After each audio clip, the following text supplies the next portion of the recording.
చట్టసభలు ఆమోదించి పంపిన బిల్లులను ఆమోదించడం కోసం రాష్ట్రపతి గవర్నర్లకు గడువు నిర్దేశించడంపై 5 సుప్రీంకోర్టు న్యాయమూర్తుల ధర్మాసనం నేడు స్పష్టత ఇవ్వనుంది.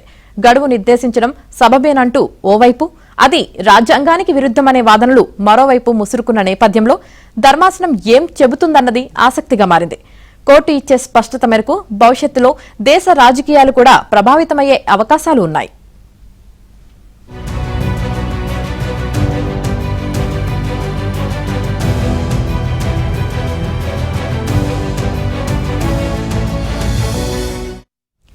రాష్ట్రపతి గవర్నర్లకు న్యాయ వ్యవస్థ గడువు విధించడం సరికాదని అటార్నీ జనరల్ కోర్టుకు వివరించారు.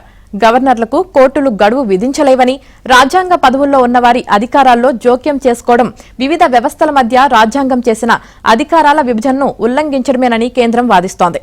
బీజేపీ ప్రభుత్వాలు ఉన్న మహారాష్ట్ర, ఛత్తీస్గఢ్ రాష్ట్రాలు కేంద్ర వాదనను సమర్థించాయి. మరోవైపు ప్రతిపక్షాలు అధికారంలో ఉన్న పశ్చిమ బెంగాల్, తమిళనాడు, కేరళ, కర్ణాటక, పంజాబ్ రాష్ట్రాలు గవర్నర్లకు గడువు పెట్టడం సరైందేనంటూ సుప్రీం తీర్పును సమర్థించాయి. వాదనలన్నీ విన్న 5 సభ్యుల సుప్రీం ధర్మాసనం సెప్టెంబర్ 11న తమ నిర్ణయాన్ని రిజర్వ్ చేసింది. దీంతో ఈ వ్యవహారంపై సుప్రీంకోర్టు ఇవాళ ఎలాంటి తీర్పు ఇస్తుందనే దానిపై సర్వత్రా ఆసక్తి నెలకొంది.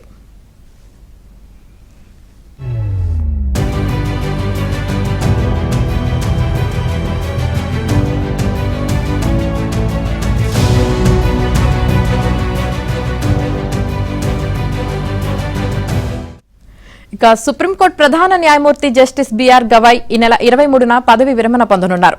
ఆయన స్థానంలో జస్టిస్ సూర్యకాంత్ ప్రధాన న్యాయమూర్తిగా బాధ్యతలు చేపట్టనున్నారు. రాష్ట్రపతి గవర్నర్లకు గడువు నిర్దేశిస్తూ ఈ ఏడాది మేలో తీర్పు ఇచ్చిన 2 సభ్యుల సుప్రీం ధర్మాసనంలో జస్టిస్ బిఆర్ గవాయ్ ఒకరు. ఇప్పుడు ఈ అంశంపై రాష్ట్రపతి కోరిన మేరకు స్పష్టత ఇవ్వనున్న 5 సభ్యుల ధర్మాసనానికి గవాయ్ నేతృత్వం వహిస్తున్నారు. 4 రోజుల్లో పదవి విరమణ చేయనుండటంతో ఈ అంశంలో గవాయ్ చరిత్రాత్మక నిర్ణయం వెలువరించే అవకాశముందనే అభిప్రాయాలు వ్యక్తమవుతున్నాయి.